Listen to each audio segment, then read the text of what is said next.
Hello, welcome to my mini blog. So मी आहे खानदेशातली, म्हणजे माझं माहेर आहे जळगावचं. आणि आम्हा खानदेशी लोकांचं भरतावर जरा जास्तच प्रेम असतं, नाही का? कोण कोण खानदेशातलं आहे मला नक्की कमेंट करून कळवा. आणि हिवाळ्याचं सीझन सुरू झालं म्हणजे आठवड्यातनं एकदा तरी भरीत हे झालंच पाहिजे. चला तर मग सुरुवात करूया. वांगी छान धुवून आपण साल काढून स्मॅश करून घेतली आहेत. एका बत्यात आपण लसूण, मिरची आणि कोथिंबीर छान बारीक करून घेणार आहोत.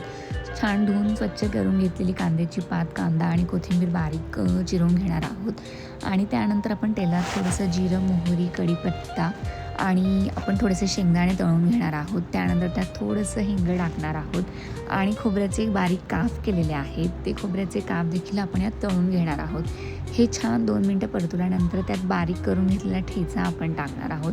हे एक 2-3 मिनिट परतल्यानंतर बारीक चिरून घेतलेली कांद्याची पात आणि कांदा आपण परतवणार आहोत एक 5 ते 7 मिनिट. आणि स्मॅश केलेली वांगी आपल्याला त्यात घालायची आहे आणि त्यानंतर त्यात थोडंसं मीठ घालायचं आहे आणि हे हार्डली आपल्याला 5 ते 10 मिनिट परतवायचं आहे.